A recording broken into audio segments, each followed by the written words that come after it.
Dr. Wallach is going to explain to you tonight not only about cardiac myopathy, but many other things. I pray that you listen closely and carefully, because what you're going to hear may save your life or the life of your loved one. Dr. Wallach in 1991 was nominated for the Nobel Prize. He's had many, many fabulous things in his life. There's no way I can tell you how pleased I am to have him here in Kansas City tonight. And I want to turn the time over now to Dr. Joel Wallach. Would you all give him a big hand?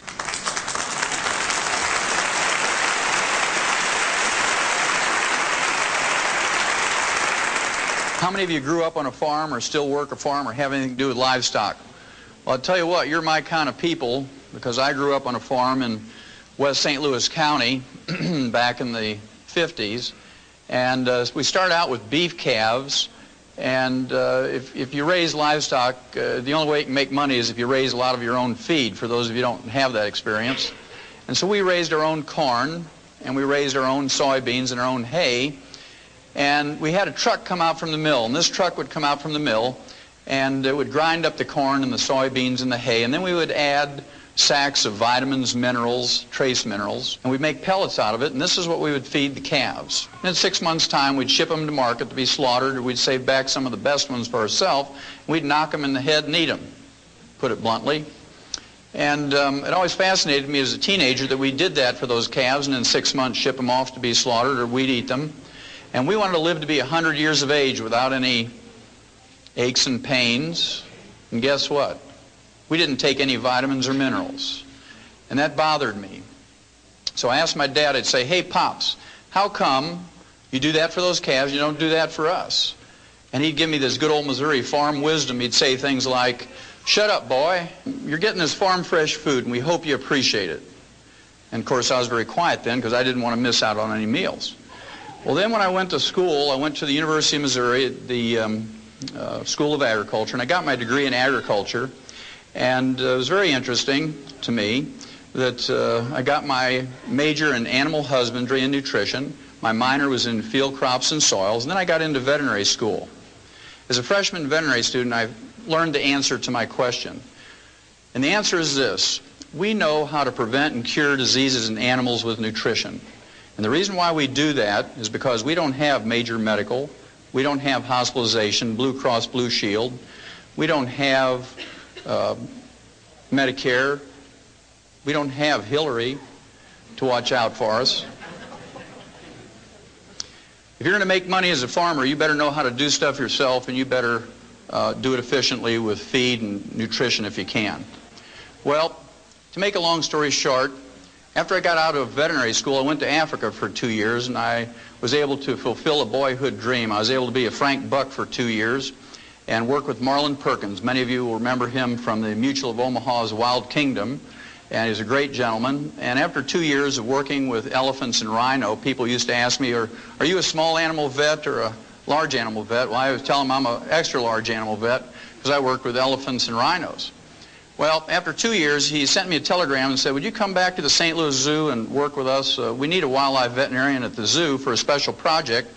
We were given a $7.5 million grant from the National Institutes of Health, and what we need is a veterinarian who will do autopsies of animals that die of natural causes in the zoo. Well, I was just overjoyed to do that, and so I came back and did that.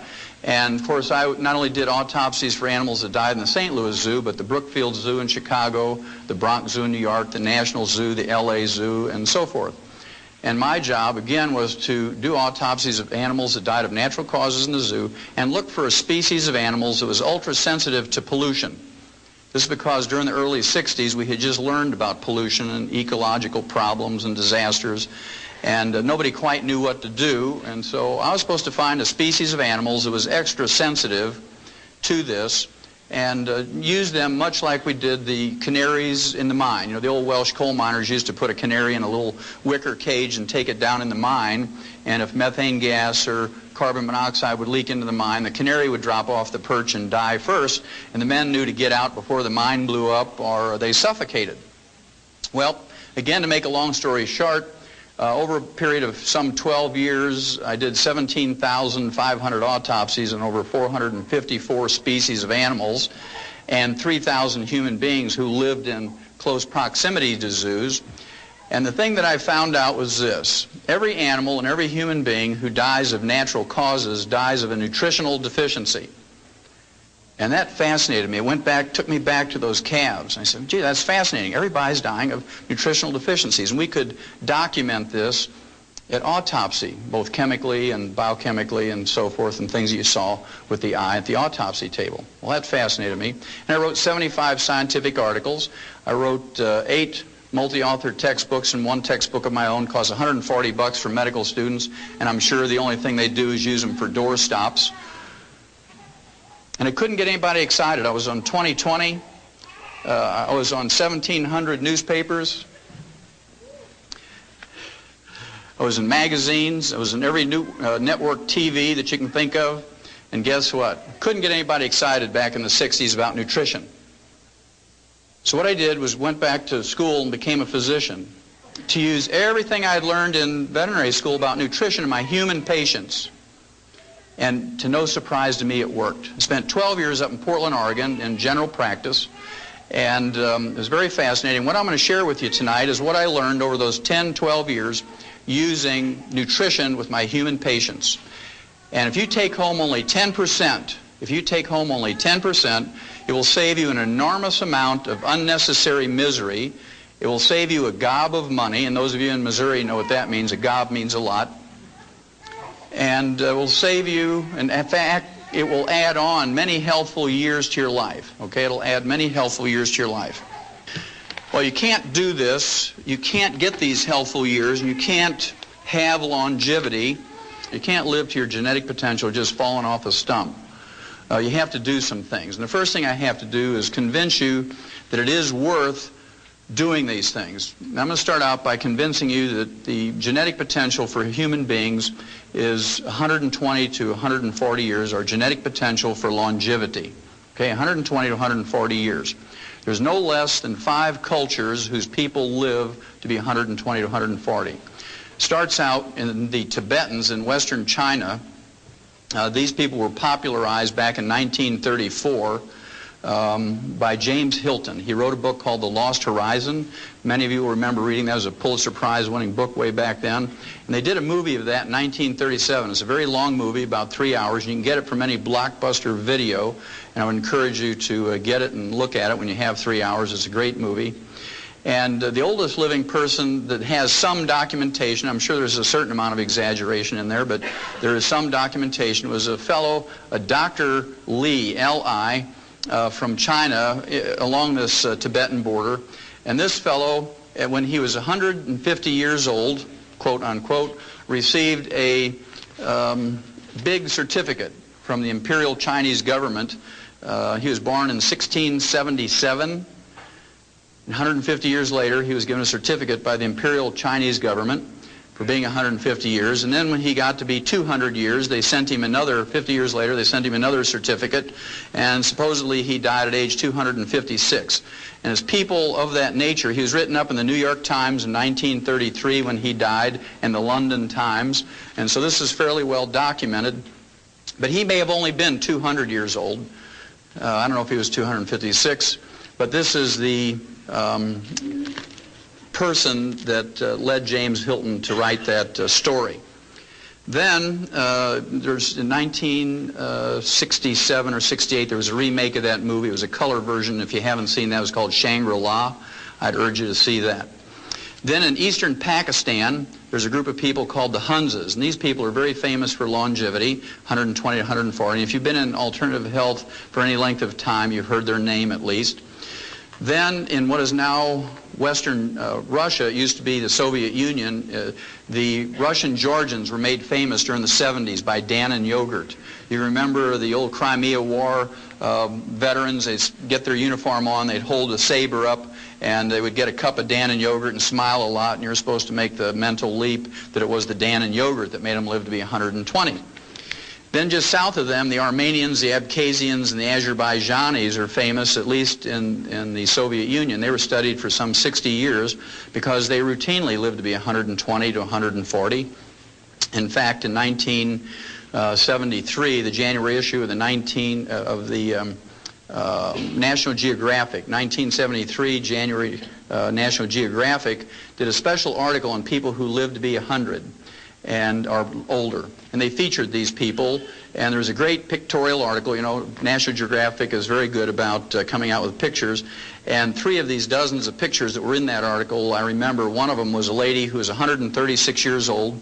She was sitting in a wicker chair with a big Cuban cigar in one hand and an 8-ounce glass of vodka in the other, and she was partying. She was having a good time. She was not in a nursing home, all slouched over and you know, ready to have somebody take another $2,500 out of her checking account. She was enjoying herself at 136. Then there was a semicircle of couples, boy, girl, boy, girl, boy, girl, and they were celebrating their 100th and 115th and 120th wedding anniversaries. Then the third picture that I remember is a gentleman who is picking tea leaves up at the timberline in the Caucasus Mountains in Armenia. And he was listening to one of these little transistor radios back then. And according to his birth records and baptismal records, his military records, and the birth records of his children, the National Geographic said that he was 167 years of age and the oldest living person at that time. Well, in the Western Hemisphere, the Vilcabamba Indians in Ecuador are very famous. They live in the Andes. And then in southeastern Peru, my favorites, the Titicacas, I just like them because I like the name. They're sort of east of the Machu Picchu, the old community. The Titicacas live around Lake Titicaca.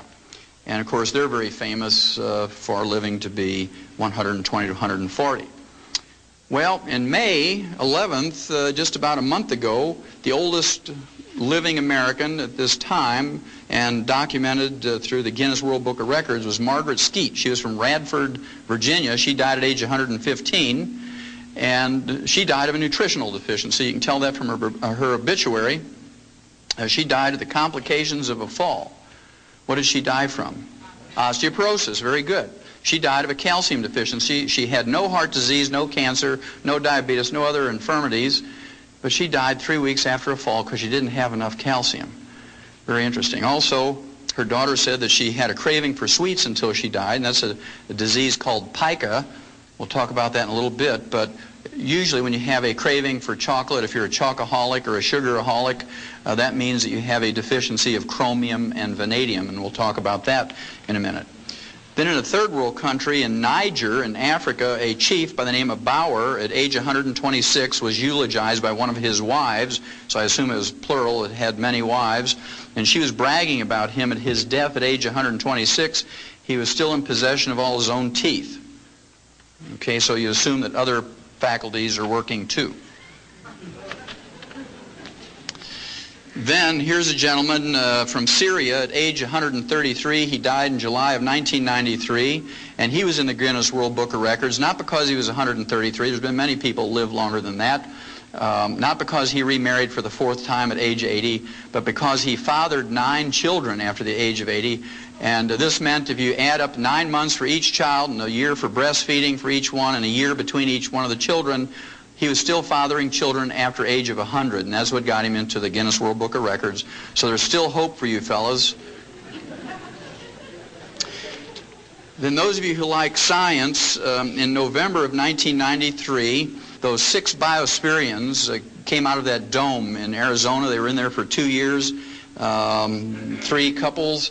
And they were supposed to eat the perfect food and recycle the atmosphere and grow their own food and whatnot and have no pollution in their water or air or food. And when they came out, they were examined by medical gerontologists from UCLA, University of California at Los Angeles, and they put all this information, their physical and their blood work and so forth, into the medical computers at UCLA. And the medical computers said that, and projected that they could live to be 165 years old if they continued to do what they were doing. So all of that just says to you that there's a possibility you can live to be 120 to 140.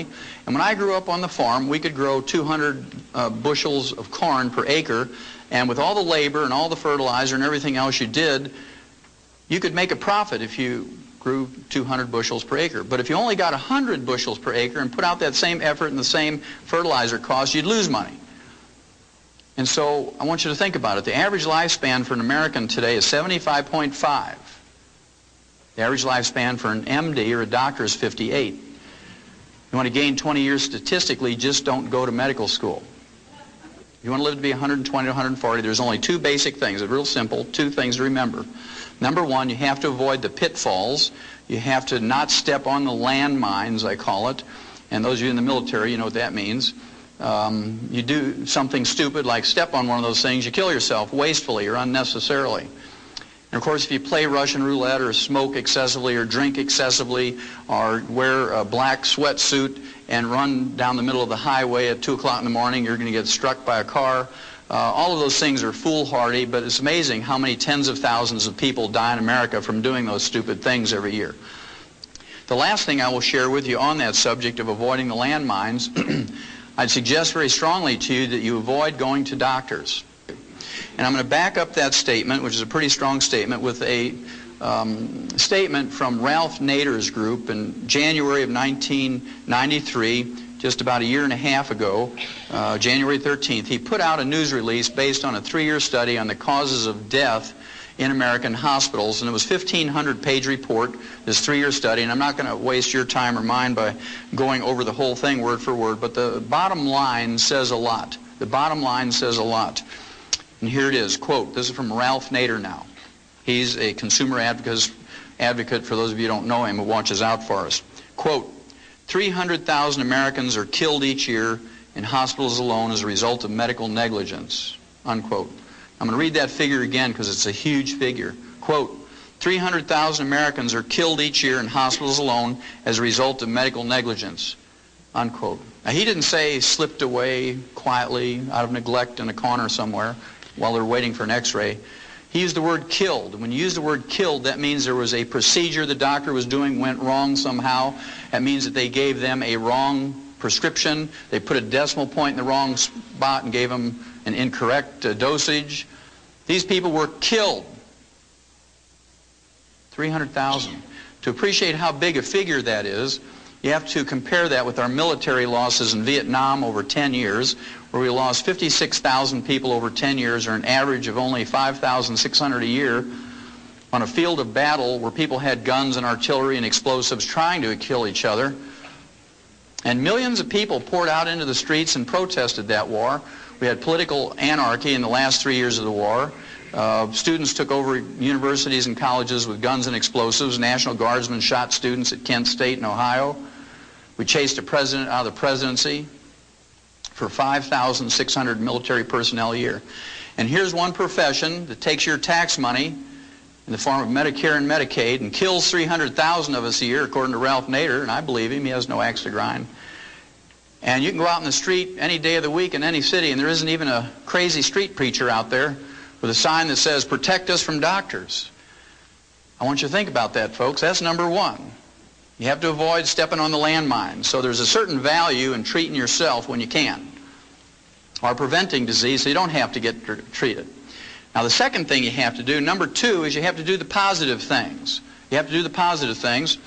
And I'm going to start out here by just putting a figure up on the board. It's the number 90.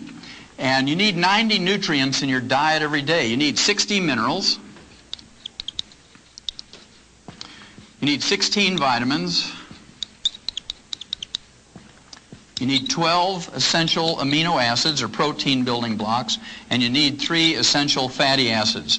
You need 90 nutrients in your daily diet. Otherwise, you're going to get a deficiency disease if you don't have them in complete numbers and optimal amounts.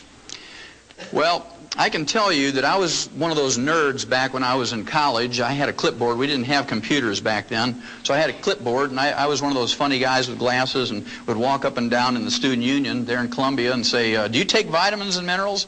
I was still fascinated by that. And of course, people would kind of look at you crazy and say, "Well, yeah, I take vitamin E."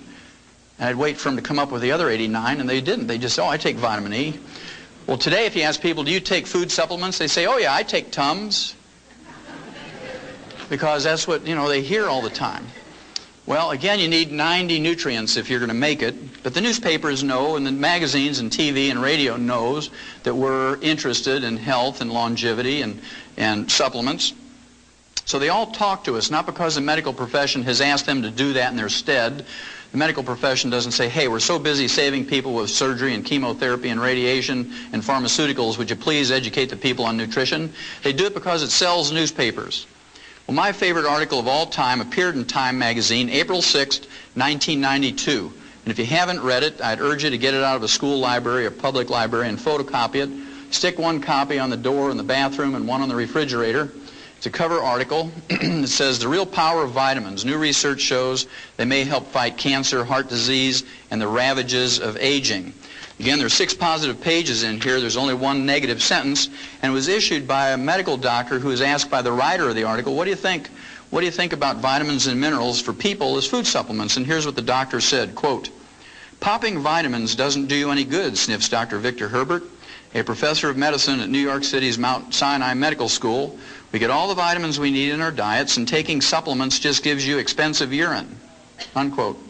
Well, to give you a Missouri translation of that, that means you're just peeing away your dollars if you take vitamins and minerals.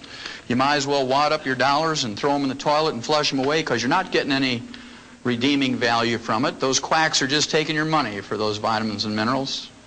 That's what he was trying to say. It got published, so it must be true, right?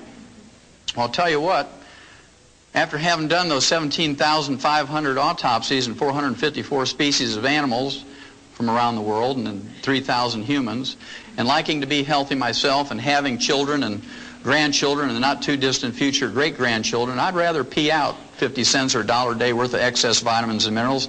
It's pretty cheap insurance, because if you don't invest in yourself to the tune of $1 a day for vitamins and minerals, guess what? You're going to invest in the lifestyle of an MD somewhere. Because when you pay the medical doctor your fee for going to see him, not 1 penny of that goes to study how to diagnose or treat or prevent a catastrophic disease in a little child, like who was in here earlier, or how to prevent or diagnose or treat better breast cancer or prostate cancer in adults. Guess what that money goes for? It pays the doctor's mortgage, makes his Mercedes payment. It pays the tuition for his kids to go to medical school at Harvard. You know where Harvard is? Up in Boston. Pays the tuition for his kids to go to law school at Yale. I believe because we've made doctors wealthy. Between 1776 and the Second World War, the U.S. government spent $80 million on health care and health care research and studies. Right now we're at $1.2 trillion a year for health care. And it's free. We all know it's free, right? I like that lady. She says, like heck.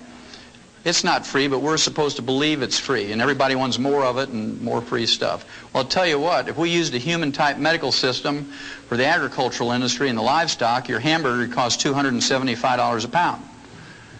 On the other hand, if you use the agricultural health system that we use in animals for humans, your monthly insurance premiums for a family of 5 would be $10 a month. You take your choice. Well, I believe, since we've made them wealthy through insurance programs and government subsidies, I believe they owe us something. I believe they owe us at least as much as the industries do, according to, for instance, recall notices. This was started, of course, I don't know, 25 years ago when Ralph Nader learned that the Ford Motor Company had made a Pinto car with a rear-end gas tank that would blow up when you got hit from behind at 20 miles an hour, fry everybody in the car. And when people complained to Ford Motor Company, they said, well, you're just dumb for getting in a car accident. We're not going to pay you for that. Well, Ralph Nader says, no, it's a faulty design. So he went to a federal court, and the judge agreed with him, and through a court order, forced Ford Motor Company to send everybody a recall notice with a registered letter, bring that car in, and they'll fix it for nothing. But they kill 300,000 a year, and nobody protests as long as we get ours free. And that scares me, that attitude. At any rate, I've got a bunch of these recall notices you should have gotten over the last couple of years. We'll go through them quickly. Number 1 is ulcers. How many of you ever heard that ulcers is caused by stress?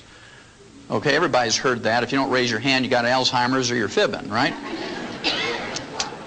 Well, we knew 50 years ago in the veterinary industry that ulcers, at least in pigs, was caused by a bacteria called Helicobacter pylori. And, of course, we couldn't get one of these high-priced stomach surgeons from Mayo Clinic. In fact, we always used to yell, hold the Mayo, when they'd say stuff like that.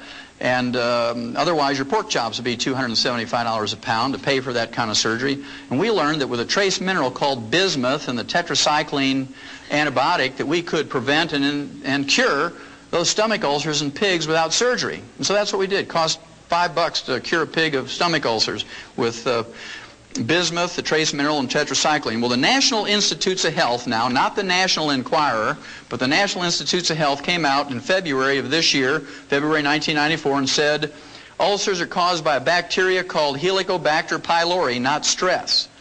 And they can be cured. They actually use the cure word in this news release. Medical researchers never do that. They always say, shows promising results or may be beneficial. They use the cure word, National Institutes of Health, and they say can be cured with a combination of the trace mineral bismuth and tetracycline. Well, for those of you who don't know what bismuth comes in, you can get it from any grocery store or drugstore. It's pink, about $2.95 for an 8-ounce bottle, and it's called Pepto-Bismol. So a teaspoon a day full of Pepto-Bismol and some aurimycin calf scour pellets, you can take care of ulcers. Now you have your choice, whether you're going to treat your own for $5 or go get whittled on. That's your choice. Then what's the number 2 cause of death in Americans? Terrible disease called cancer, right? Now when doctors get information on cancer, you'd think they'd photocopy that, and when they send you that bill, they should send you some photocopies of this stuff. Well, in September of 1993, the National Cancer Institute, not the National Enquirer, but the National Cancer Institute, and the Harvard Medical School up in Boston did a study on cancer patients, and they came out and they said an anti-cancer diet was found. Well, at any rate, they picked China to do this study because in one province, Henan province in China, they have the highest rate of cancer in the whole world. They took 29,000 people for 5 years in this study, and what they did was give them different vitamins and minerals at double the recommended daily allowance for Americans. Now that's a trivial amount. For instance, they use vitamin C for one group, and of course the RDA, or recommended daily allowance for vitamin C, is 60 milligrams. Double that's going to be 120 milligrams. You can't go into a health food store and find a vitamin C tablet or capsule for less than 500 milligrams for an adult. And of course, Linus Pauling, the gentleman with 2 Nobel Prizes, says if you want to prevent and treat cancer with vitamin C, you got to use 10,000 milligrams a day. Well, all the doctors who used to argue with him back 35 years ago are all dead. And today, Linus Pauling's still 94, and he works 14 hours a day, 7 days a week on his ranch in the Big Sur in California and teaches at the University of California, San Francisco. So you have to make up your choice whether you're going to listen to the dead doctors or Linus Pauling. Your choice. Okay, vitamin C, double the RDA, nothing happened. Vitamin A, double the RDA, nothing happened. Zinc, riboflavin, the trace mineral molybdenum, niacin, nothing happened. In one group, they got a major benefit. In this group, they got 3 nutrients at one time. They got vitamin E, they got beta-carotene, and the trace mineral selenium. Those 3 were at double the RDA. And if you get a 0.5% benefit in any nutritional or pharmaceutical experiment, you've made a major improvement in humanity's life. And so these articles get published. So I want you to remember that statistic. 0.5% is major benefit. Well, in this group that received the vitamin E, beta-carotene, and selenium for 5 years, deaths from all causes were reduced by 9%. Almost 10 out of every 100 or 1 out of every 10 who were going to die in that 5 years from any cause survived. Then cancers, all cancers, 13% survived who would have died without those 3 nutrients. So 13 out of 100 lived who would have died. And then the type of cancer that was most prevalent in Henan province, stomach and esophageal cancer, 21% lived who would have died. 21 out of 100 lived. Now to me those are significant numbers, and your physician, for the number 2 cause of death in America, should have sent every one of you a photocopy of that. At least giving you information. Even if he didn't want to give you the advice, give you the information, let you make up your own mind. Well, here's one I think is funny on one hand, and on the other side it tells you the attitude of physicians. This has to do with arthritis. It was in September 24th, 1993 that it was released. Again, it was from the Harvard Medical School and the Boston VA Hospital. How many of you in here have ever been to a VA hospital? Anybody in this room? Okay, good. Well, you know, the people who've been to a VA hospital, you have 2 opportunities to give your life for your country. Once on the field of battle, and the other's in the VA hospital, right? Well, at any rate, the title of the release was Chicken Protein Halts the Swelling and Pain of Arthritis in a Patient Trial. And what they did, they took people who failed to respond in any way to medical treatment for arthritis. These people got gold shots, methotrexate, they got aspirin, prednisone, cortisone, everything else you can think of, physical therapy, and the only thing left for them was joint replacement surgery. Okay, now before Harvard Medical School, the VA hospital was going to give it to them, they said, look, we're looking for some people who are willing to suffer for 90 more days, just 3 months, because we want to try something, a short-term experiment, and they got 29 volunteers.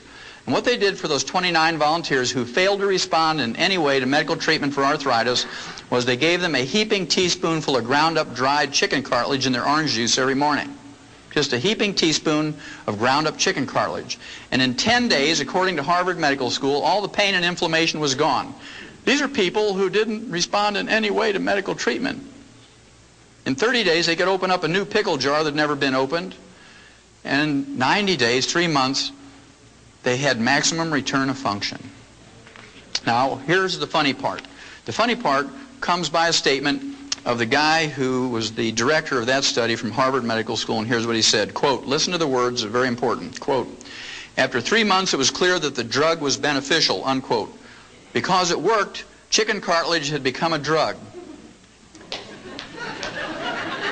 You can see he's thinking about patent numbers, and his eyes are rolling around with $300 a capsule, 20 patients, and you can just see him calculating, right? That means if you go to Kentucky Fried Chicken and you buy a bucket of chicken and throw away the skin and the meat and eat the ends off the bones, you're practicing medicine without a license.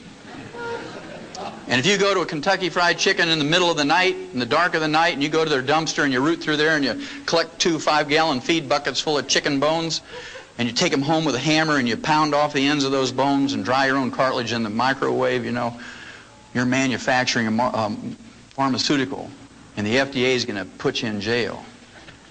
Well, if that's a little messy for you, and you don't want to pay those lawyer fees, you can go into any grocery store and get some Knox gelatin. Women know about Knox gelatin because it's good for your fingernails and your hair and your skin. It has the raw materials for chicken cartilage, has the raw material for your cartilage, because it's made out of beef cartilage and beef tendon. And if you take 2 of those little half-ounce envelopes a day in your orange juice, and you take it with an ounce per 100 pounds of body weight of colloidal minerals, next time I come by here in 3 months, you're going to run up on this stage and hug me and kiss me if you got arthritis. How many of you have ever heard of Alzheimer's disease? Everybody's heard about it today. 50 years ago, when I was a little kid, there was no such thing as Alzheimer's disease. It's a new disease, one of those things that just sort of happened. Now it's a major disease. 1 out of every 2 people who reach age 70 get Alzheimer's disease. Pretty scary. Well, we learned 50 years ago in the animal industry how to prevent and cure in the early stages Alzheimer's disease in livestock. Can you imagine how much a farmer would lose if the pigs were all laying there scratching their heads saying, why am I here? Where is the feed box? Because if they're not gaining a couple of pounds a day, you're losing money, right? So we learned in the agricultural industry how to prevent and in the early stages cure Alzheimer's disease. And we do it with high doses of vitamin E and low intakes of vegetable oil. You say, Wallach, that's crazy. High doses of vitamin E. Well, you should have got a recall notice from your doctor in July of 1992 because the University of California, I mean, we're talking about a sophisticated research medical school here. University of California, San Diego came out and said, vitamin E eases memory loss in Alzheimer's victims. Now, they're only 50 years behind on that from veterinary medicine, so you might be safer going to a veterinarian. Then how many of you in this room ever had a kidney stone? Anybody in here ever get that, kidney stone? Okay, I see a few in here. What's the first thing a doctor told you to give up nutritionally when you got your kidney stone? Give up calcium. No dairy. No dairy. None of those vitamin mineral things with calcium in them because they have the stupid, naive, ignorant belief. That's pretty intense. They have the stupid, ignorant, naive belief that the calcium in your kidney stone comes from the calcium you eat, when in fact it comes from your own bones. When you have a raging calcium deficiency, a raging osteoporosis, then you get kidney stones. We learned 1,000 years ago in writing in the agricultural industry, if you wanted to prevent kidney stones in livestock, you better give them more calcium. You better give them more magnesium and more boron. Now, the reason is, of course, bulls and rams, male cattle and sheep have special anatomy. When they get a kidney stone, they die. They're called water belly. They die. When you and I get a kidney stone, we just wish we were dead. but no farmer is dumb enough to pay for the feed for an animal and have it die before he can either eat it or send it to market. So we learned how to prevent those things. Well, you should have got a recall notice from your doctor, especially you people who've had kidney stones. Your urologist should have sent a notice to you. This was about 15 months ago, March of 1993. It says, calcium limits kidney stone risk, and this is from the Harvard Medical School up in Boston, by the way. In a study that turns conventional medical wisdom on its head, researchers have found that people whose diets are rich in calcium run a reduced risk of developing kidney stones. In a study of more than 45,000 people who were ranked into 5 categories, the group that had the most calcium had no kidney stones. So it took them 1,000 years to catch up. Now, about 5 years ago, when I started out on this crusade and started lecturing to people all across America, and I'm in one time zone and the next and all over, I knew I was going to get crazy out there doing this. Last year I was on the road 300 days out of the year, 300 out of 365 days. And so I decided I needed to have a hobby that I could take with me. Every time I get a little wacko, I could go in my room and do this hobby and I'd be okay. You know, it'd be kind of like having a little piece of home with me wherever I went. And I wanted to have a hobby that would help other people. I didn't want to collect baseball cards because I like football, and I didn't want to do just crossword puzzles because it's good mental exercise but wouldn't help anybody else. And I couldn't take my compost pile. I like to garden, and the hotels don't like that, you know. So I decided I was going to collect obituaries of doctors and lawyers.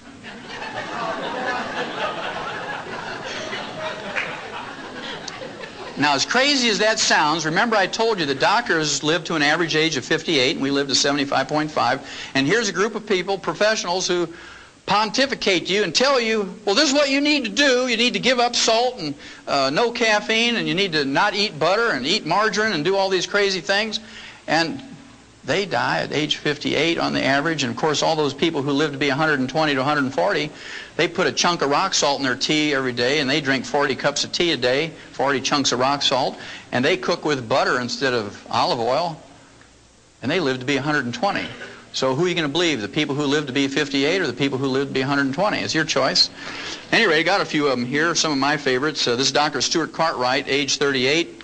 He dropped dead in his home. He was a family practitioner of a ruptured aneurysm. That's a ballooning of an artery that's a weakened artery because of the fragmenting or the brittle condition of the elastic fibers in arteries.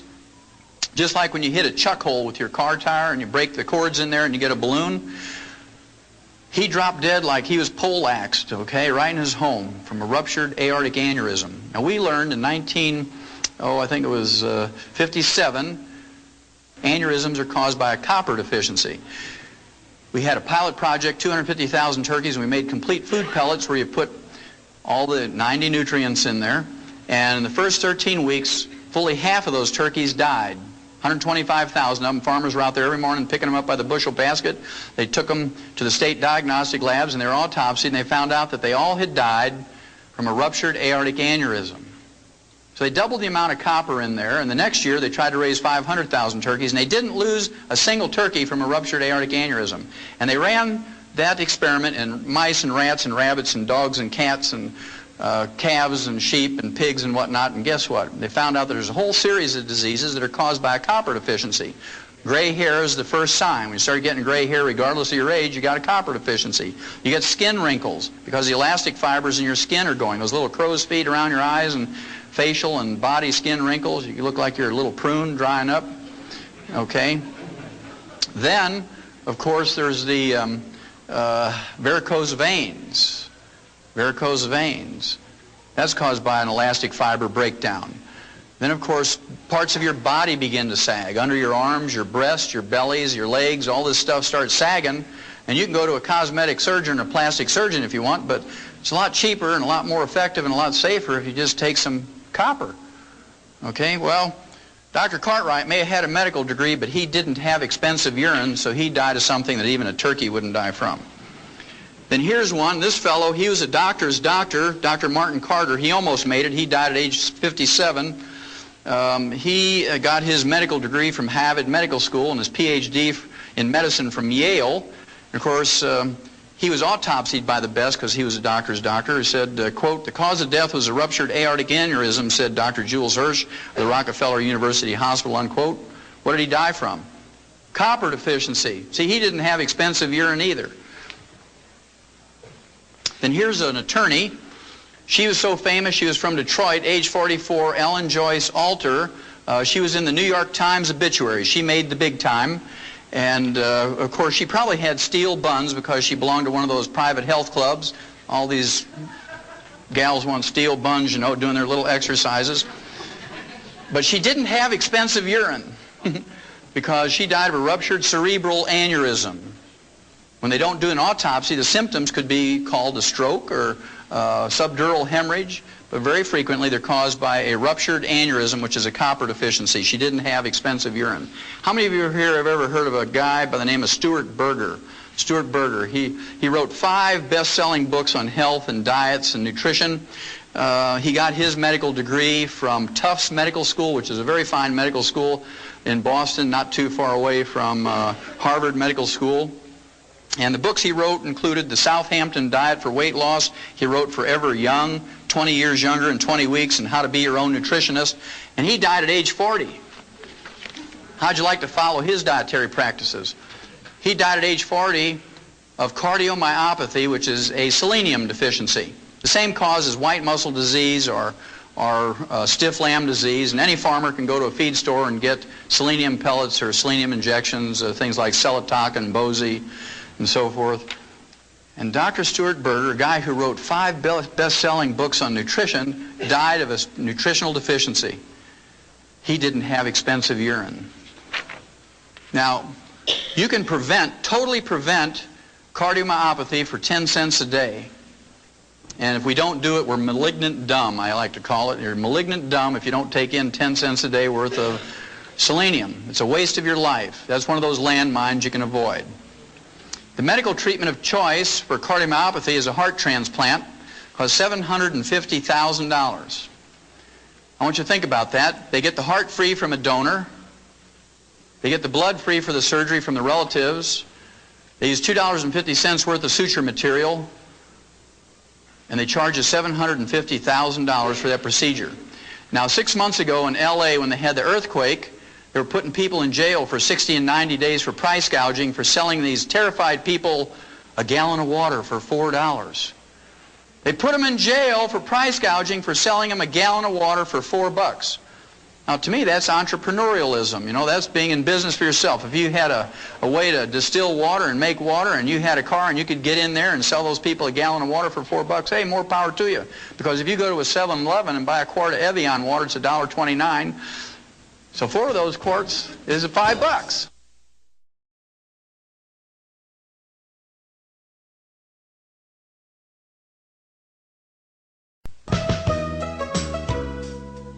Kind of interesting, isn't it? They said it was price gouging because those people were terrified. Well, talk about a person who needs a new heart. They're terrified. $750,000, we should put those doctors in jail. But we bow to them because, oh, that's high-tech medicine.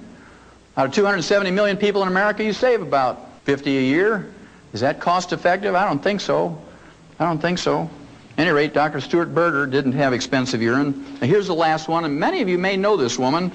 Her name was Dr. Gail Clark. She was age 47. She was the chief cardiologist of the West St. Louis County group of hospitals. She was the chief cardiologist for the St. Mary's Health Center in Richmond Heights in St. Louis County. She was age 47. Guess what she died from? Heart attack, a cardiomyopathy heart attack. You can just see her walking down the hall. She's got the stethoscope around her neck. You know, this is their little status symbol. Got my stethoscope around my neck. Back when I was in school, they folded it up very bravely and put it in their pocket. Boom! She falls down. She has a heart attack right in the hall. And, of course, the nurses scoop her up and put her on a gurney, and they call the technicians and another doctor, code 3, code blue, whatever it is, and they whip her into the room. And you can hear them, let's say you're a cardiac patient, you're laying there, you're all hooked up to the monitors and the IVs, and you hear them say, okay, tear her clothes off. Okay, stand back. Didn't work, turn it up, stand back. And then you hear that terrible sound when you know that the treatment didn't work. The flat line when you know the heart is gone. And everybody walks out of the room dejected, and you say, nurse, what happened next door? And she says, well, your cardiologist, you know, the chief cardiologist of this hospital, age 47, Dr. Gail Clark, just died of a cardiomyopathy heart attack. You can see all the patients, they're holding their gowns. And they're running out of that hospital, leaving their watches and their shoes and their checkbooks and everything and their plastic credit cards because they don't want to get what Dr. Gail Clark got. To me, the Reader's Digest is a magazine that never says anything negative or bad about anybody or any group. It's the sweetest little magazine that ever was. The September 1993 issue features an article that says, "Can you trust your doctor?" It lists 12 ways that doctors scam your money, and I'll let you read 11 of them yourself. I'll give you the worst one. In addition to their income from office fees and surgical fees and lab fees and hospitalization, in addition to all those fees, doctors get a kickback from the labs and the x-ray labs and clinics and hospitals. They get a kickback of $421 every time they send you in for a CAT scan or an MRI. And doctors tell you, oh, we do that because we're practicing defensive medicine, because if I miss something, 1 in 10 billion, you're going to sue me.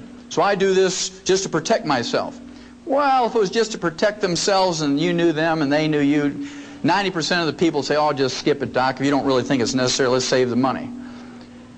But they got something more than defensive medicine to worry about. They get $421 in a kickback for every time they send you in for an MRI or a CAT scan. Well, when I practiced for 12 years up in Portland, somebody come to me with a terrible headache, never had one, I'd just walk up to them and tap them on the sinuses, and if they'd collapse to their knees, I know they had a sinus headache. Oh, doc, why'd you do that? Well, I just wanted, that's a cheap lab test, Then if they had, thank you, if they had blood dripping out of their nose, they'd take a $35 x-ray to see if they had a cancer in there. $35 in a free lab test as opposed to $421. If I wanted to make that $421, I'd have been a good thief. What I'd have done, I'd have built a chute right into that CAT scan machine, because I knew how to build chutes living on a farm. And I'd have gone out in the street and I'd have got every homeless person, I'd line them up in them chutes, and I'd put soup and a Big Mac at the end of that tube, and I'd say, I'm going to buy you a $1.50 dinner. I'm a good guy. I'm going to buy you a $1.50 dinner. You just got to go through this chute, go through that tube, and you get your sandwich and your soup. Man, they'd be flowing through there, maybe 100 a day. And I could start adding some things up. It'd be a lot of fun. At any rate, the average doctor gets $228,660 a year in CAT scan kickbacks. $250,000 a year. In any other industry, if you do that, politicians, lawyers, businessmen, stockbrokers, they get put in jail. But doctors, it's okay, because insurance pays for it. Hillary will pay for it. We don't mind if they steal. It's blind. It's free. Well, remember I told you I was going to tell you about pica. Pica is a funny disease, P-I-C-A. I'm not talking about the type style that you see in typewriters and computers, but pica is a disease that farmers know about. In horses, it's called cribbing, when they chew on the feed bunk, the wooden feed bunk. You know you better give them some minerals, otherwise they're going to eat that feed bunk. Also, in cattle, dairy cattle especially, where they're losing lots of minerals through their milk all the time, intensive milking, you'll see them picking up big rocks in the creek and chewing on them, or they'll chew on barbed wire, or maybe you'll see them walking down through a path with a deer bone in their mouth or something, or a shingle. That's called pica. And a good farmer or husbandryman knows you better give them some minerals, otherwise they're going to eat the barn or something. In human beings, we see this at funny times. Pregnant women are notorious for pica. In the middle of the night, they'll elbow their husband and say, hey, you better get up, I want some pickles and ice cream. They're craving minerals because that fetus is pulling minerals out of their body, and they need some more minerals. And so it's recognized as a craving for things like sweets and salt and so forth. We see this in pregnant women. I used to have people come to my practice and they say, Doc, do I need to go see a shrink? I said, why is that? Well, I wake up in the middle of the night and I go outside with a spoon and I eat dirt. And no, that's okay. Just make sure it's clean dirt. Then they say, my kid sits there with a kitty litter box between his legs and he has a spoon and he's eating that stuff out of the kitty litter box. And then in housing projects, little kids will eat lead paint off the walls and they get lead poisoning, get learning disabilities and bone problems and anemia. And we're good, so we spend $5 million to scrape the lead paint off of there and repaint it with latex paint. And all we have to do is give those kids 10 cents a day worth of minerals. It'd be better for them and save us $5 million. It's your tax money. And if we allow them to throw them away, those dollars, it's kind of interesting. At any rate, if you have a selenium deficiency and you don't want to wait until you get cardiomyopathy and drop dead from a heart attack to recognize it. If you look on your hands and look in the mirror in your face, if you have liver spots or age spots, and I see quite a few from here, you have an early selenium deficiency. That's called free radical damage. And fortunately for you, if you recognize that, and you start taking in some colloidal selenium, in 4 to 6 months those will all go away. You'll reverse that in 4 to 6 months. And when they go away on the outside, they're going away on the inside, in your brain and your heart and your liver and your kidneys. And if you have low blood sugar, how many in this room have low blood sugar? Anybody in here have low blood sugar? Okay, about 10%. How many of you have ever seen a hyperactive kid who gets on sugar? Okay, about everybody in the room. People who have sugar problems are like alcoholics. There's good ones and bad ones. You know, the good alcoholics are one, when they get 2 drinks, they just go off in a corner and go to sleep, right? Same way with somebody with low blood sugar. They eat a big meal or they eat a piece of pie, 3 hours later, they clunk out and go to sleep. Then there's bad alcoholics. They're the one that gets 2 drinks in them and they get violent and raged and they want to fight everybody. They punch holes in the wall, and, you know, big brave fellows, and they kick their wife and kick the dog and take the chainsaw and cut their neighbor's tree down and all these wild things and drive reckless down the roads and kill people. Those are the bad drunks. Well, people who have blood sugar problems, there's bad blood sugar people too. They get a little crazy. Okay, I don't know how many of you remember the Twinkie defense, right? Remember when somebody murdered 2 people and he claimed he ate a Twinkie 3 hours before he murdered them, so they let him off because he got temporarily insane every time he ate sugar. Now, don't any of you try that. Well, chromium and vanadium deficiency will result in these sugar problems, low blood sugar, and if you let it go on for any length of time, you develop diabetes, chromium and vanadium. Then a tin deficiency, the early symptoms of a tin deficiency are male pattern baldness. I see a lot of tin deficiency in this room. Yes. And if you let it go on for any length of time, you get deafness. Then there's a boron deficiency, and you gals should know about boron because it helps you keep the calcium you take in your bones so you don't get osteoporosis. Boron. Also, it helps you make estrogen. It helps you fellas make testosterone. If you don't take in enough boron, you ladies are going to suffer miserably going through menopause. Okay, you're going to have all those terrible symptoms. You fellas don't get enough boron, can't make testosterone, you won't know whether to lead or follow on the dance floor. You're going to be confused. She's saying he's got a boron deficiency. Then in laboratory, oh, I should tell you too, we said this on the show today, those of you may not have heard it, some of you didn't hear the whole show. The first symptoms of a zinc deficiency is you lose your sense of smell and your taste. You say, oh, you know, food just doesn't taste good anymore, and you don't have a cold or anything like that, and you say, your wife says, well, aren't you excited about dinner? I spent the whole day in the kitchen cooking dinner. He said, well, I didn't smell anything when I walked in. You know, he's got a zinc deficiency. Well, in laboratory animals, there's some 7 rare earths. These rare earths are trace minerals you need in lesser amounts than you need trace minerals, and they actually double the lifespan of laboratory animals. They've not been proven in humans yet, but I'm not going to wait 500 years for doctors to approve it. They're still arguing over vitamin C and calcium, right? So I'm just going to do it. Didn't kill any laboratory animals, it just doubles their life, and it's not a drug. These rare earths are called lanthanum, praseodymium, neodymium, samarium, europium, ytterbium, and thulium. There must be a reason why they're named after Old Testament cities. Well, remember I told you we needed 90 nutrients, we need 60 minerals, we need 16 vitamins, 12 essential amino acids, and 3 essential fatty acids. And of course, we're lucky in that plants as a group can make most vitamins, amino acids, and fatty acids. Plants can do that because they just take carbon out of the air and make carbon chains to make vitamins, amino acids, and fatty acids. But you have to eat 15 to 25 different plants a day in the right combinations to make this happen. Theoretically, it's possible, but most Americans don't do it. The average American thinks if they eat some potato buds out of a Betty Crocker box, they're eating a vegetable. Okay, so you got to be careful what you're considering a vegetable. Then, of course, people want to do right by their doctor, and they eat low-fat turkey breasts, and they put a half a jar of mayonnaise on there, and they put it between 2 slices of Wonder styrofoam bread. Remember that stuff you can insulate your house with and put in your shoes when you get a hole in the shoe? I remember when I was a kid 50 years ago, it was a lot of fun because we have Wonder Bread. We didn't have TVs back then on the farm. We didn't even have dryers that went round and round, so the only thing you could do in the wintertime was sit in the kitchen and wonder at a loaf of Wonder Bread. And it had the blue and red and green, yellow balloons on there.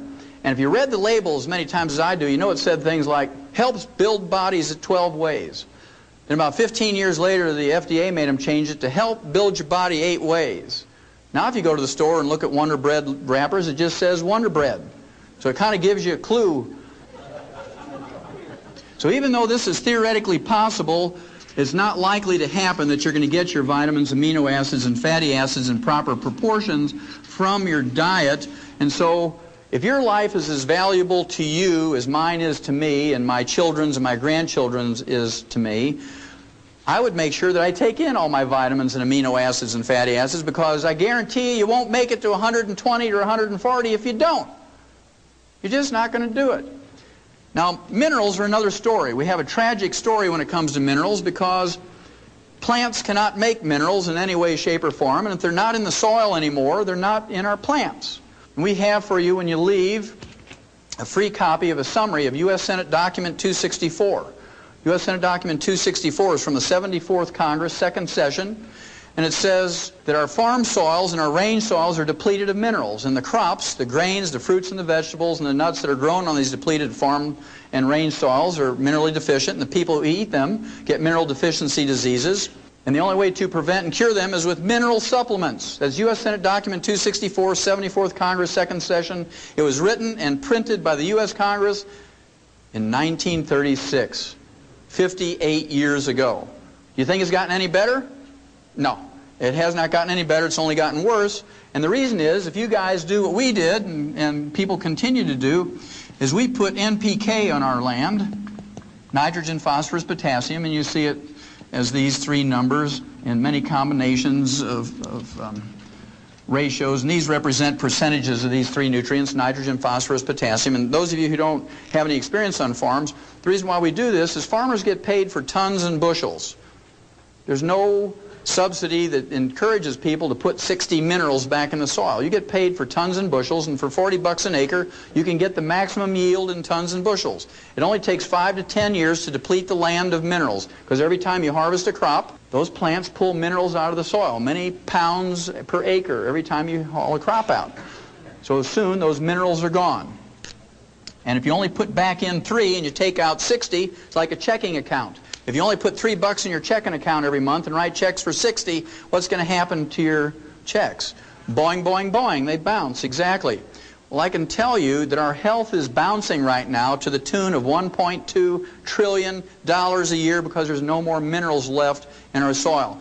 It's our responsibility, each and every one of us, to be responsible for our health and consciously take in these minerals. Well, I have a lot of people ask me, well, what did these people do thousands of years ago? They didn't even have commercial fertilizers. What did they do, these societies that had long-lived people and whatnot? Well, I want you to think about the Egyptians, the Chinese, people from India that lived around these great rivers, the Nile River, the Ganges River, the Yalu River in China. And what used to happen was every year or so it would flood, just like it did here in northern Missouri last year.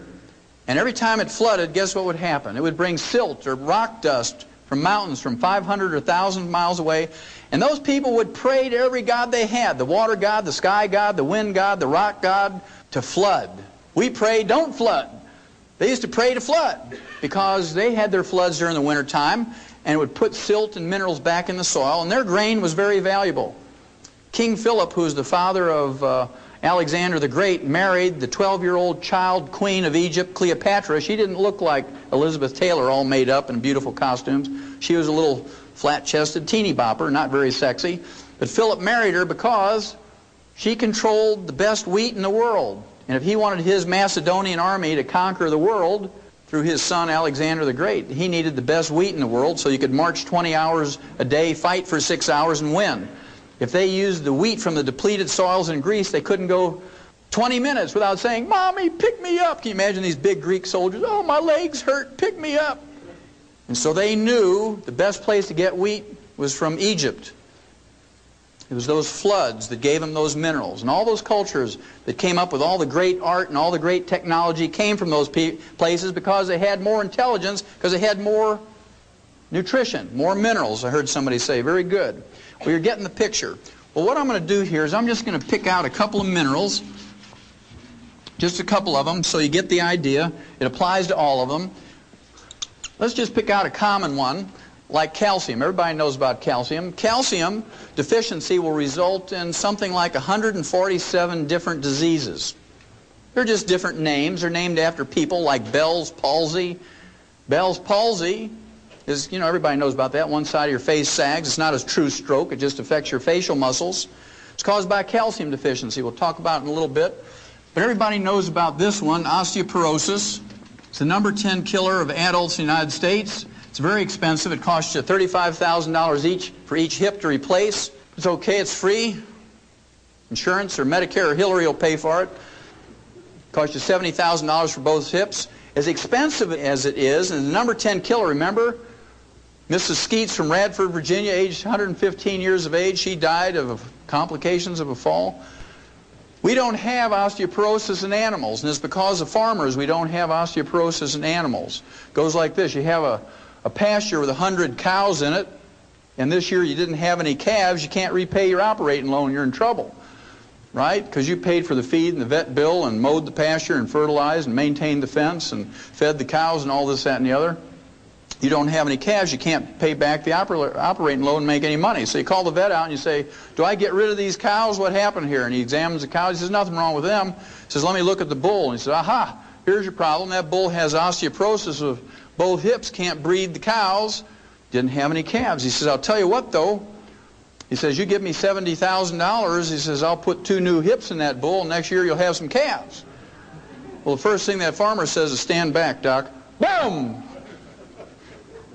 He blows that bull away with a deer rifle, and while the kids are grinding the kids are grinding the bull up with a grinder and cutting roast and steaks off that bull, the farmer's chewing on a straw and saying, now, Doc, pushes Stetson up a little bit, and he says, I wasn't going to pay you $70,000 for that old bull. He says, I can get a new bull every year for 70 years for that.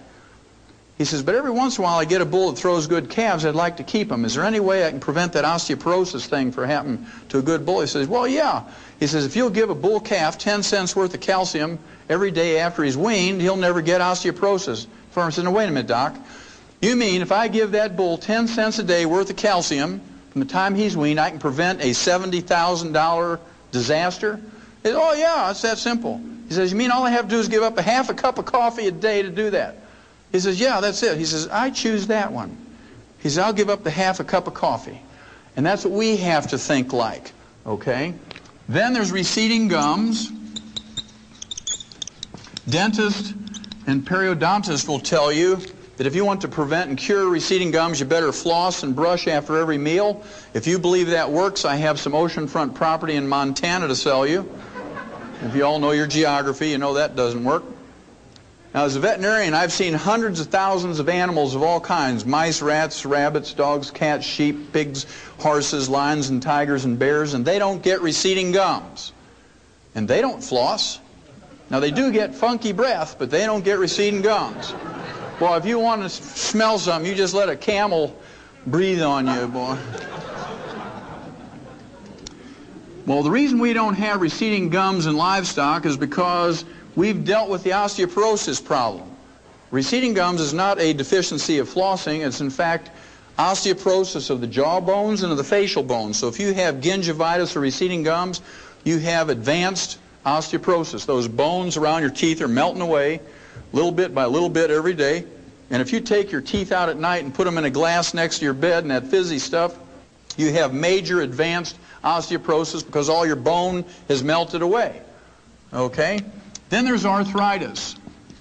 We talked about that a little bit earlier. Remember the chicken cartilage or the Knox gelatin? 85% of all arthritis is caused by osteoporosis of the joint ends of the bones. You're talking about degenerative arthritis, osteoarthritis, sciatica, lumbago, rheumatism, all those sorts of things. They're caused by osteoporosis of the joint ends of the bones. I want you to think about something for a minute. If you don't take a pain reliever or an anti-inflammatory for that arthritis, let's say you get arthritis of the hips, you're going to kind of favor that a little bit, aren't you? You're going to get a cane or a walker or crutches. You're going to favor it, and so you don't put any weight on it. I want you to think about that for just a second, because then I want you to think about driving your tractor in a field, or you're driving a Mercedes down the highway. Either one, doesn't matter, whichever you love more. And let's say you didn't put the nut on that oil pan real tight and all the oil drained out. and that light on the dashboard comes on and says, I'm getting hot, you better give me some oil. And that light irritates you. So you stop, you open up the hood, you get your clippers out, you know, your fence clippers, and you clip the wire to that light, and you close the hood, and you just keep driving. Would you do that to your tractor or your Mercedes? No, you wouldn't.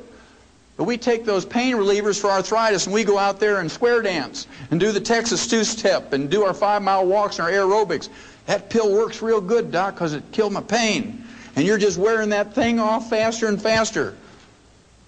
Then your doctor's really going to get rich because you need joint replacement surgery. Then there's hypertension. This is one of my favorites, so I'll put a star over here. Hypertension is high blood pressure. What's the first nutritional thing that a doctor will tell you to give up nutritionally when you get high blood pressure? Give up salt. Everybody knows that one. That's been ingrained in our head. Well, they must think we're dumber than cows, because what's the first thing you put out for your livestock? It's about that big. A salt block. No farmer is going to be economically viable if you don't put a salt block out for your livestock. They're going to die. Your veterinary bills are going to go crazy. But we're supposed to believe that we don't need salt. And you can get everything you need out of your lettuce and your whole wheat bread and stuff like that. Well, don't believe that one either. If you believe that, I got some more oceanfront property in Montana for you. Remember, those long-lived people put a big chunk of rock salt the size of a big black Concord grape in every cup of tea, and they drink about 40 cups of tea a day because they live at high altitudes where it's very dry. They have to keep hydrated. And they put butter in their tea. They put 2 pats of butter and a chunk of rock salt. They don't put the pink stuff or the blue stuff or skim milk or, what does he call it, cremora or whatever it is. Okay? Guess what? The doctors who live to be 58 tell you no salt, no butter. And the people who live to be 120, they put in butter and salt. So you got to make some choices. Well, they took $30 million of your tax money, and 2 years ago, after a 20-year study, they came out and said that they took 5,000 people with high blood pressure, they took them off their medication and put them on a reduced salt diet, a restricted salt diet, and they all died. No big surprise, but somebody got a PhD degree and everybody was happy, right? But when they looked at this results, they said that, only 99.7% of the people didn't get any results from that before they died. 0.3% did get some result, dropped their blood pressure 1 point before they died by restricting their salt. So the referees who judged that article said, doesn't matter, you might as well let high blood pressure patients eat salted peanuts and dill pickles and salt their food to taste because it doesn't matter. In fact, worrying about the salt is more stress than taking the salt. Then they had a control group with 5,000 people with high blood pressure, and they doubled their RDA of calcium, and they stopped the experiment in 6 weeks because 85% of them were cured of their high blood pressure just by doubling their calcium intake. Now, they didn't cold turkey stop their high blood pressure medication, but what they did was they went to the doctor and he says, you don't need this medication anymore. What are you doing? I said, well, I'm on this experiment where I double my calcium intake. Anybody get a recall notice from your doctor saying it's okay to salt your food to taste and please do double your calcium intake? Anybody get that? Not a single one. That's very interesting. Then, of course, there's insomnia. That's where you roll around all night and you wake up in the morning, you're more tired when you went to bed. That's insomnia. Of course, doctors have 2 treatments for that. They have Halcyon, which is a sleeping pill, and they have barbiturates. And they kill about 10,000 people a year with overdoses of those things, but that's okay. It's a prescription, and they're watching out for us. And remember George Bush, when he went to Japan, they gave him some Halcyon so he could sleep on the way to Japan because of the time difference. And when he woke up, one of the side effects of Halcyon is nausea and vomiting. I don't know how you say it in Japanese, but it was very dramatic on world TV, right? Not very presidential. Blah! And so I'm sure that's why he lost the election, because he puked over that Japanese ambassador.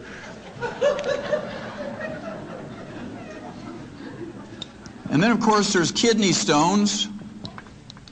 And then there's bone spurs, heel spurs, and calcium deposits. Again, physicians will tell you the first thing to give up nutritionally is calcium and dairy, because they have this foolish belief, the stupid belief, the ignorant belief that the calcium in kidney stones, bone spurs, heel spurs, and calcium deposits come from your diet, when instead it only comes from your bones when you have a raging osteoporosis. And when you get these things, you need more calcium, not less. Then there's cramps and twitches. You wake up in the middle of the night and your foot is all cramped up around your neck and you say, Lord, take me from the knee down. I'm not going to make it till morning. We've all experienced that. That's very common. Then there's PMS, premenstrual syndrome. You know, the emotional and physical stuff. The medical treatment of choice for PMS is what we call a hysterical ectomy. It's been shortened to hysterectomy. That's a 100-year-old treatment. And the doctors do about 285,000 unnecessary hysterical ectomies a year, but it makes Mercedes payments, so they do them. Even the AMA said they're unnecessary, but they don't take their licenses away, and people keep going to them. You imagine a poor woman in her 30s. She says, Doc, you got to do something. Every time I go out to hang up the clothes, my neighbor's kids run down the basement screaming witch. My own kids think I'm crazy. My husband's leaving me. I'm going to lose my job. You got to do something. Well, the University of California at San Diego came out 3 years ago now and said if you just double the RDA of calcium intake, you get rid of 85% of the emotional and physical symptoms of PMS. And when that came out, there were huge lines around the health food stores around the blocks, and people had sleeping bags because they closed before they all got their calcium, and every person in line was a man. They were there for their daughters and their girlfriends and their wives and things like that. Okay, and lastly is low back pain. 85% of Americans get low back pain whether you work on a computer or you unload hay or you drive big trucks, doesn't matter. Low back is a big problem.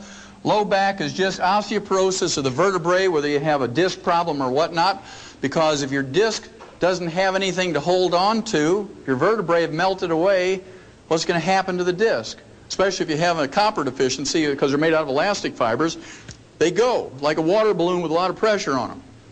Well, I just want you to look at this quickly before we do the last mineral. Low back, you go to an orthopedic surgeon or a rheumatologist, you might get a muscle relaxant.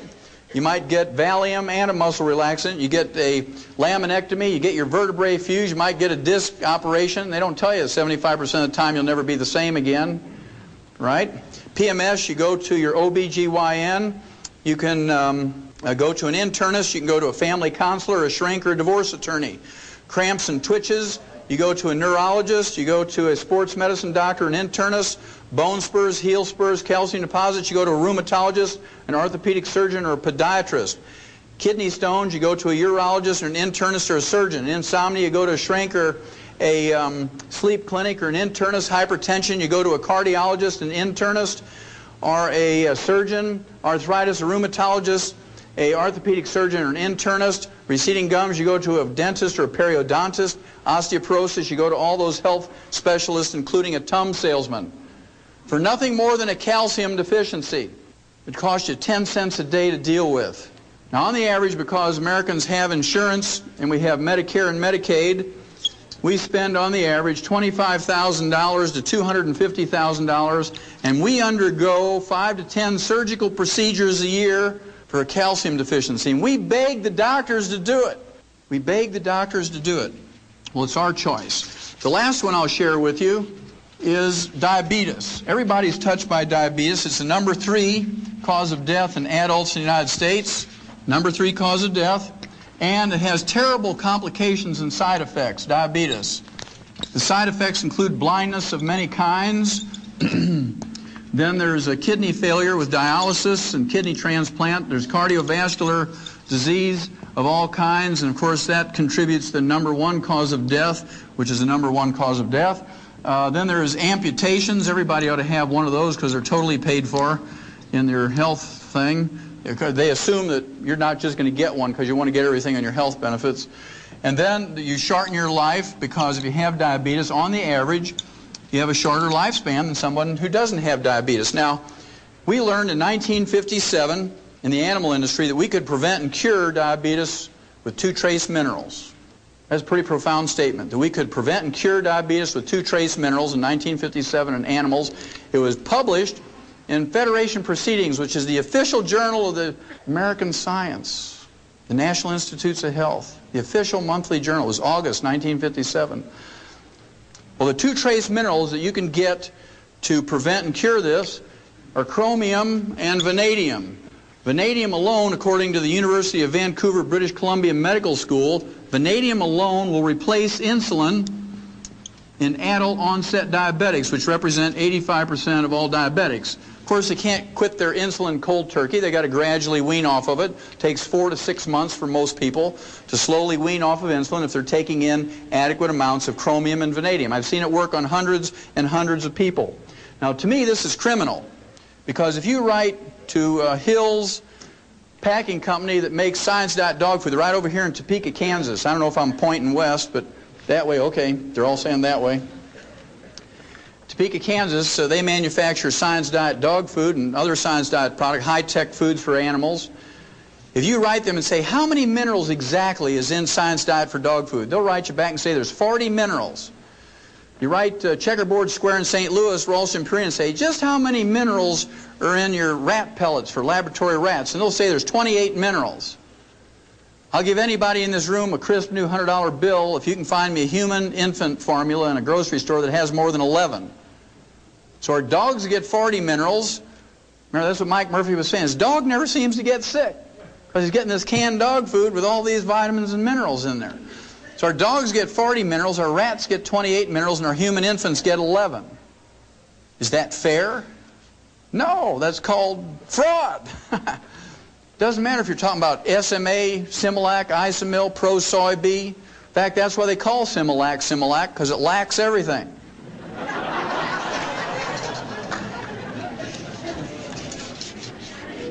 Okay, if I've convinced you that you have to consciously take in all the minerals yourself, that you can't depend on your food, and certainly you can't depend on anything that's boxed or packaged or bottled, there's 3 types of minerals that you have to be concerned about. One is metallic minerals, and metallic minerals are essentially ground up rocks. Metallic minerals are things like oyster shell, egg shell, dolomite, limestone, calcium carbonate, clays of various kinds, Mount Marulanite clay, seabed minerals. They're Tums. They're only 8 to 12% absorbable. When you reach age 35 to 40, it drops down to 3 to 5%. And I have to tell you a story here. Some of you heard this on the show today. I ran into a guy at a meeting like this up at Grand Rapids, Michigan. And this fellow owns a porta potty business. You know, that's that green or blue colored outhouse. Man, if we'd only had one of those back when I was a kid. We had these ones with splinters, you know, in the wood. At any rate, he said, I see something that describes that in my porta potty business. I said, what's that? He says, well, when we take those things back to the shop to clean them out with a pressure hose, he says, we put a 1/4-inch grid underneath them because kids throw rocks and sticks and toys in there. And if we don't put a grid there, it blocks up the sewer system. It costs us thousands of dollars to fix it. He says, every time we clean one of those out, we find hundreds of vitamin tablets. I said, well, how do you know they're vitamin tablets? He says, well, it's really easy. He says, right on the coating it says Theragram M, 1 a day Centrum. He says, come here. And he takes me out in the back of the shop, and there's this literal mountain of all these vitamin pills he got out of his porta potties. And that's because you can't absorb metallic minerals. If you read the labels on those multiples, they say your iron comes in the form of iron oxide. What is iron oxide? Rust. You might as well just go out to an old railroad track and take your butter knife and scrape some of that rust off and lick it, and you're going to get your iron supplement. Well, that's what they're giving you. Well, I'll show you how bad it is if you take something like calcium lactate, which is a common metallic mineral. Let's say it's a calcium tablet, calcium lactate, 1,000 milligrams. If you take 2 of those, you're not getting 2,000 milligrams of calcium. In fact, I have people all the time say, well, I took lots of calcium, Doc. I hear you on the radio talking about calcium and arthritis, and I took 2,000 milligrams of calcium a day. It didn't help my arthritis. In fact, it got worse. I said, well, what kind of calcium you taking? They said calcium lactate. Well, there's your problem, because only 250 milligrams of that is metallic calcium. So let's say you absorb 10% of that. Then the other 750 milligrams is lactose or milk sugar. So 10% of 250 is 25. So if you take 2 of those tablets, you're not getting 2,000, you're getting 50 milligrams. So to get what you need to take 90 of those tablets a day. You need to take 30 with each meal, and you got 59 more minerals to go. Then there's those people who want to do things naturally. Let's see if you can do anything good with 10 pounds of spinach. And let's be fair, let's see if you can get 1,000 milligrams of magnesium.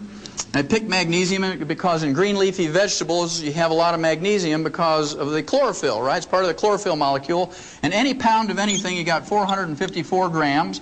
In 10 pounds of spinach, you got 4,540 grams, of which most of that, 97%, is water. And let's say you have 1 gram of chlorophyll in that 10 pounds of spinach. There's 50 milligrams of magnesium. You got to divide that into the 1,000 you want. You get a factor of 20, which you multiply times the 10. You have to eat 200 pounds of spinach. You got 58 more minerals to go. Okay, so you got to be a pretty big person to accomplish all this. Even as big as I am, you can't get it done. So I prefer to supplement rather than do those things. Then, of course, during the 60s, the agricultural industry came up with chelated minerals. Chelated minerals, because farmers aren't dumb enough to pay for $1 of something that goes into an animal's mouth and have 99 cents come out in the manure. So I have to really thank farmers for being that clever. And chelated minerals are just metallic minerals with an amino acid or protein or enzyme wrapped around the metal atom and increase the absorbability to 40%. Then the health food industry jumped on that right away because it was a major improvement in absorbability of minerals. The most efficient way to absorb minerals is the colloidal form. Colloidal minerals are 98% absorbable, 2.5 times more available than chelated minerals and 10 times more available than metallic minerals. And they're very interesting. They're liquid. They can only be liquid. Can't be pills, powders, or capsules. They're very small particle size, are 7,000 times smaller than a red blood cell. And they're negatively charged. Every particle is negatively charged. Your intestinal lining is positively charged. So you actually have an electrical or magnetic gradient that concentrates these minerals around the lining of your intestine. These three things together give you the 98% absorbability. Now, plants have a very interesting part to play in colloidal minerals. Remember, we said that plants cannot create minerals. If they're not in the soil, plants can't make them. Remember that U.S. Senate Document 264 says they're not in the soil anymore. At any rate, metallic minerals are taken up by plants when they're in the soil. Plants convert them in their tissues to colloidal minerals, and this is how we store minerals in our body. This is how we use minerals in our body. This is how we transport minerals from their storage place to their site of use in the colloidal form. Well, our plants, our crops don't have much in the way of colloidal minerals in them because we don't have any metallic minerals in our soil. Is this important? Well, yeah. These long-lived cultures who live to be 120 to 140, they have certain common denominators. They all live in high mountain villages that are above 8,500 to 14,000 feet in elevation. They all have less than 2 inches of precipitation a year. They don't have any rain. They don't have any snow. They don't have any dew. Okay, very, very dry places. And guess what? They get all their drinking water and all their irrigation water for their crops from what we call glacial milk. Glaciers in every one of those communities grind up the parent rock of those mountains about 4 inches a year. There's more than 60 to 72 minerals in each one of those places. The water that comes out from underneath those glaciers is not clear like Perrier or Evian water or Poland water or geyser water. You take a glass full of it up and hold it up, it looks like Jersey milk. I mean, it is either yellow, white, or white, blue. It looks like milk and is called in Titicaca, see, I got to say it again, in Titicaca or Tibet, they all call it glacial milk because it looks like milk. And not only have they consumed it, drunk it, and got 8 to 12% until they were 35 to 40, then 3 to 5% absorption for 2,500 to 5,000 years, depending on the culture. More importantly, they have irrigated with it year after year, crop after crop, generation after generation for 2,500 to 5,000 years.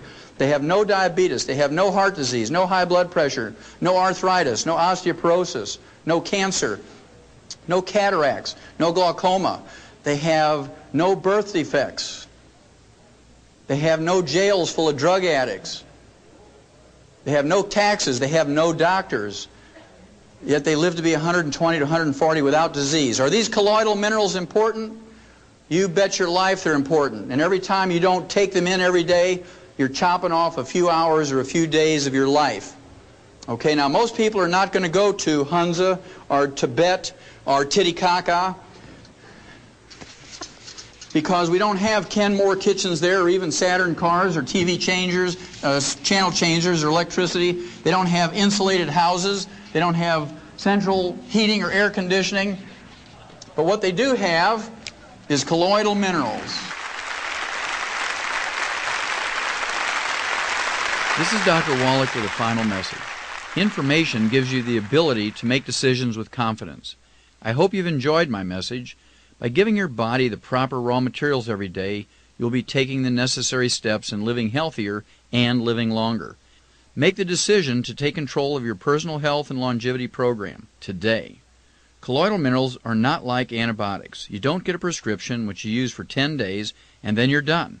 Your prescription for colloidal minerals should only expire when your need for oxygen expires.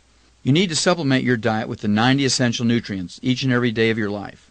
Millions of people have heard my message all across the world and have now decided to make the consumption of colloidal minerals a daily ritual. Just as there are many manufacturers of aspirin, there are now many manufacturers of vitamins and mineral supplements. Be sure to get your liquid colloidal minerals derived only from the very best organic plant source deposits. Colloidal minerals are the mineral source our bodies were designed to use, not ground up rocks. Since you will most likely be supplementing your diet each and every day, don't get caught paying retail prices. My daddy always said, why pay retail when you can buy wholesale? One of my trusted colleagues will show you how to purchase the highest quality products wholesale so you can save gobs of money off the retail price each year.